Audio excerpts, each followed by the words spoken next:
পূর্বস্থলী উত্তপ্ত ভোটের আগে পূর্বস্থলী দক্ষিণে তুলকালা তৃণমূল বিজেপির তুমুল হাতাহাতি। বিজেপি প্রার্থী প্রাণকৃষ্ণ তপাদারের মিছিল ঘিরে উত্তেজনা।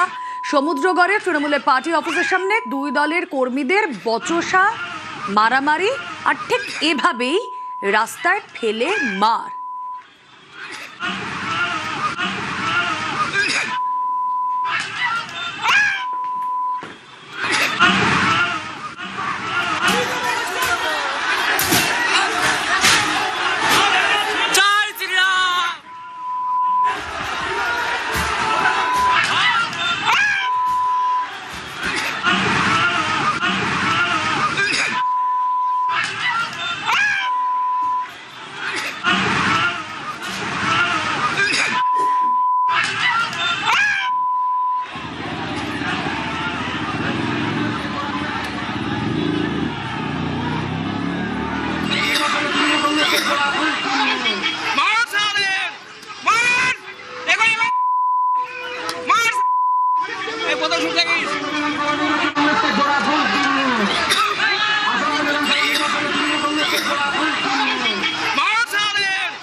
আর এই যে ছবি দেখছেন, তারপরও আরো পরিস্থিতি উত্তপ্ত হয়ে ওঠে। তৃণমূলের পার্টি অফিসে তুমুল ভাঙচুর শুরু হয়, একাধিক স্কুটার বাইক ভাঙা হয়।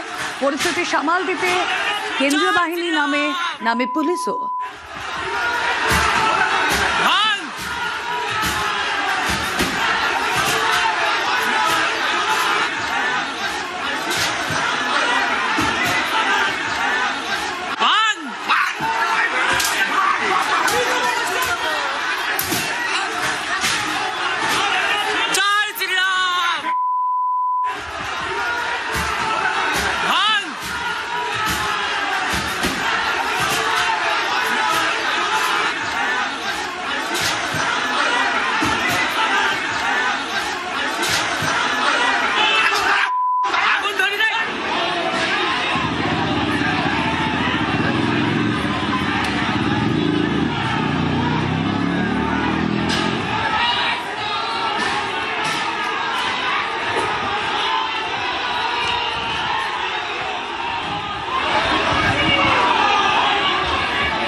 আর বিজেপির বিরুদ্ধে হামলার অভিযোগ তৃণমূলের, পাল্টা তৃণমূলের বিরুদ্ধে হামলার অভিযোগ করেছে এই ঘটনার পর বিজেপিও।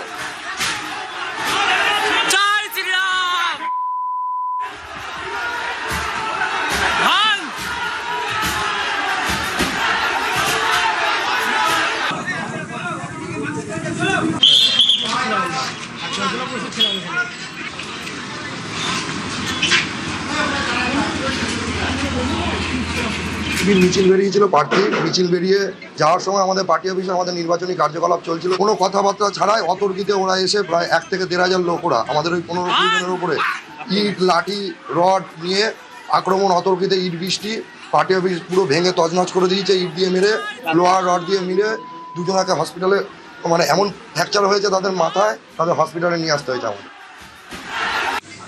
নসরতপুর যে তৃণমূল পার্টি অফিস, সেই পার্টি অফিসের ওইখানে আমরা অতিক্রম করছি। এদিক থেকে 8-10 জন ছেলে নিয়ে তারা স্লোগান দিচ্ছে। এবার সেই মুহূর্তে আমাদের ছেলেরাও যাচ্ছে, আমাদের ছেলেরাও স্লোগান দিচ্ছে এবং আচমকা ওইখান থেকে ইট বৃষ্টি শুরু করে। পুরো মাথা এখানটায় দেখেন ফুলে গেছে, ঠিক আছে। বাঁশ, আবার আপনার যে টিউবলাইট যেগুলো থাকে মারলো। তখন আমাদের ছেলেরা পাল্টা যখন শুরু করলো, তখন ওরা পালাতে বাধ্য হলো। ভোটের মুখেই পূর্বস্থলী দক্ষিণে ধুন্ধুমার, দলের কর্মীদের মারধর, পার্টি অফিস ভাঙচুরের প্রতিবাদ। পার্টি অফিসের সামনে পথ অবরোধ পূর্বস্থলী দক্ষিণের তৃণমূল প্রার্থী স্বপন দেবনাথের।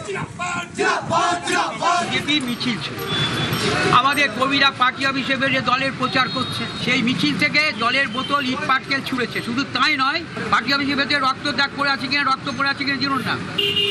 পার্টি অফিসে মোটরসাইকেল ভাঙচুর করেছে বলুন না। আমাদের প্রচারের টোটো গাড়িটাকে ভেঙে ফেলে দিয়েছে দেখুন না। এটাই তো আমাদের বক্তব্য, তারই প্রতিবাদে অবরোধ করেছে। এদের শোধ আমরা কিন্তু নেব। তৃণমূলের অভিযোগ অস্বীকার করেছে জেলা বিজেপি নেতৃত্ব। র্যালিটা শুরু হয়েছে ধাত্রীগ্রাম থেকে, নবদ্বীপ মোড় থেকে। নসরতপুর পারুলডাঙ্গা স্কুল ক্রস করে যায় তৃণমূলের লোকজন কার্যালয় থেকে বেরিয়ে লাঠিসোঁটা রড ফড নিয়েছে বেরিয়ে আমাদের কর্মীদের উপর চড়াও হয়। বেশ কিছু কর্মীর মাথা ফেটে যায়, রক্তাক্ত অবস্থায় এখানে পড়ে থাকে। জলের বোতল বা এই জাতীয় কোনো বস্তুই ছোড়া হয়নি। মিছিলের উপর হামলা চালায় যাতে কর্মীদের মধ্যে একটা ভয়ের বাতাবরণ তৈরি করা যায়। বুধবার ভোট, রবিবার জগদ্দলে তৃণমূল বিজেপি সংঘর্ষে ধুন্ধুমার। অভিযোগ গুলি বোমা কিছুই বাদ যায়নি। ধরপাকড় পুলিশের, রিপোর্ট তলব কমিশনের।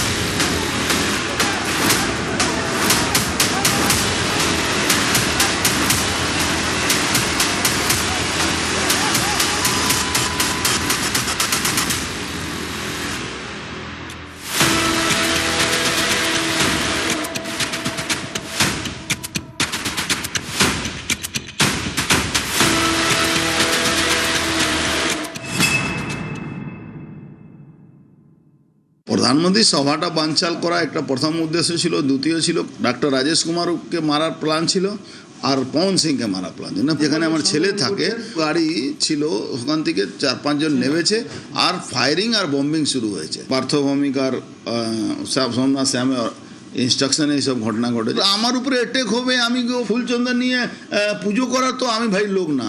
অর্জুন সিংকে এরকম ভাবে ঝাঁপিয়ে পড়ে মারলো সিআরপিএফ দিয়ে, একটা অ্যাকশন নিল না পুলিশ। আপনারা জানিয়েছেন? হ্যাঁ, কমপ্লেন করেছে। তার আগে আমাদের একটি ছেলেকে মারা হয়েছে 17 নম্বর ওয়ার্ডে। অর্জুন সিং সরাসরি এসে কালকে হামলা করেছে আমাদের তৃণমূল কংগ্রেসের কাউন্সিলর এবং তাদের উপরে, এবং যেভাবে থানার মধ্যে ঢুকে তৃণমূল কংগ্রেস কর্মীদের মারধর করা হয়েছে, তার জন্য অবিলম্বে তাদের গ্রেফতার করতে হবে। ওয়ারেস ইলেকশন কমিশন অবজারভার উল্টো কাজ করে তৃণমূল কংগ্রেসের কাউন্সিলরদের ধরপাকড় করছে। বুধবার ভোর, রবিবার রাতে উত্তর 24 পরগনার জগদ্দলে তুলকালাম। থানার সামনে তৃণমূল বিজেপি সংঘর্ষ, মারপিট, ইট ছোড়াছুড়ি।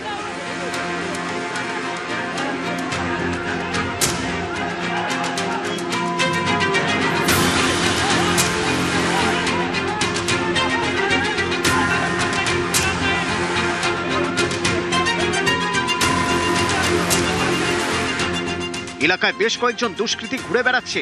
এই অভিযোগ নিয়ে রবিবার রাত 11টা নাগাদ থানায় যান জগদ্দল বিধানসভা কেন্দ্রের বিজেপি প্রার্থী রাজেশ কুমার।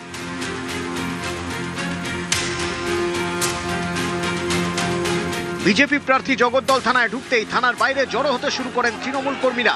থানা থেকে বেরিয়ে আসেন বিজেপি প্রার্থী, শুরু হয় বচসা। তারপরে থানার সামনেই হাতাহাতি, ইট ছোড়াছুড়ি।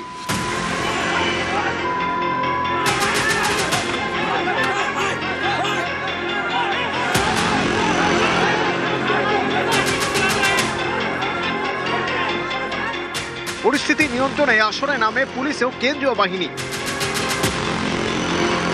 এরই মাঝে ঘটনাস্থলে যান উত্তর 24 পরগনার নোয়াপাড়ার বিজেপি প্রার্থী অর্জুন সিং।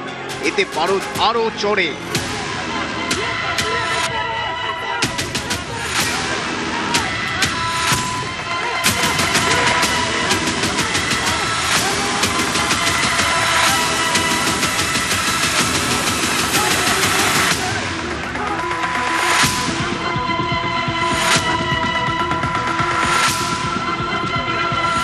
ঘণ্টাখানেক পরে পরিস্থিতি নিয়ন্ত্রণে আসে, কিন্তু অশান্তি থামানো যায়নি। জগদ্দল থানার কাছে ভাটপাড়ার বিজেপি প্রার্থী পবন সিং এর বাড়ি। তিনি অর্জুন সিং এর ছেলে। অভিযোগ, পবন সিং বাড়ির বাইরে বেরিয়ে আসতেই বোমা ছোড়ে তৃণমূল।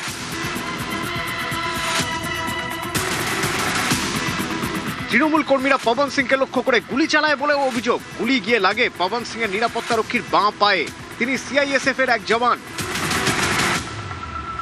আমার বাড়ি নিচুনে করছে, তো চেষ্টাই তো করছে আমাকে মারার জন্য। ঝামেলা হয়েছে টিএমসি লোক সঙ্গে, স্ট্রিট কর্নার মিটিং করছিল, ওখানে টিএমসি লোক এসে ঝামেলা করেছেন, থানা ঘেরাও করে কমপ্লেন করেছে। আমার বাড়ি নিচুনে বোম চালিয়েছে। আমার সিকিউরিটি বাইরে গিয়েছে দেখার জন্য কি হয়েছে, ওর উপরেও গুলি চলিয়ে গেছে। হ্যাঁ, ওর পায়ে লেগে গেছে।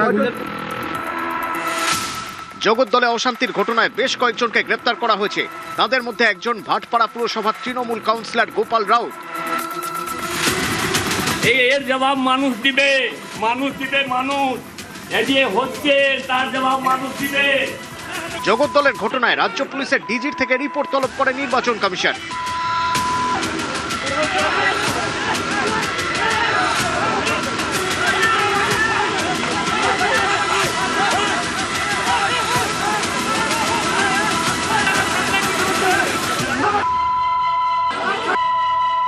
এটা বার্তা কি আছে, ঘটনা হয়েছে, অ্যাকশন আর রিয়াকশন হচ্ছে এখন। এটা বার্তা কি আছে, ঘটনা হয়েছে, অ্যাকশন আর রিয়াকশন হচ্ছে এখন। ইট ছড়াছড়ি সরাসরি এসে সিএসএফের উপরে অ্যাটাক করা, আমি ইমিডিয়েট এনআইএ তদন্ত দাবি করছি। রাজেশ কুমার তার উপরে হামলা করছে, কোথায় হামলা হচ্ছে? থানার উপরে। এরপরেও নির্লজ্জতা আর কি হতে পারে? গুলি চালানোর যে সংস্কৃতি, এটা তৃণমূল কংগ্রেসের নেই। এই সংস্কৃতি যারা গুজরাটে হত্যা করেছে, যারা এনকাউন্টার করে ইউপিতে, তারা হচ্ছে গুলি গোলা বোম এসব নেয়। তৃণমূল কংগ্রেস শান্তির জায়গায়, বাংলার সংস্কৃতি শান্তি, সেই শান্তি নিয়ে এসেছে। এখানে আমরা গুলি বোম এ বিশ্বাস করি না। নিউজ 18 বাংলা। আর দ্বিতীয় দফার আগেও ব্যাপক ধরপাকড়। কমিশনের নির্দেশে ভোটে পুলিশের অভিযান। শেষ দফার আগে গ্রেপ্তার 1543। সব থেকে বেশি গ্রেফতার কোথায়? পূর্ব বর্ধমানে গ্রেফতার 479, উত্তর 24 পরগনায় গ্রেফতার 319, দক্ষিণ 24 পরগনায় গ্রেফতার 246, আর কলকাতা উত্তরে গ্রেফতার 109 জন। নদিয়ায় 32, হুগলিতে 49 জন গ্রেফতার। সুষ্ঠু ভোটের লক্ষ্যেই গ্রেফতার বলে দাবি কমিশনের।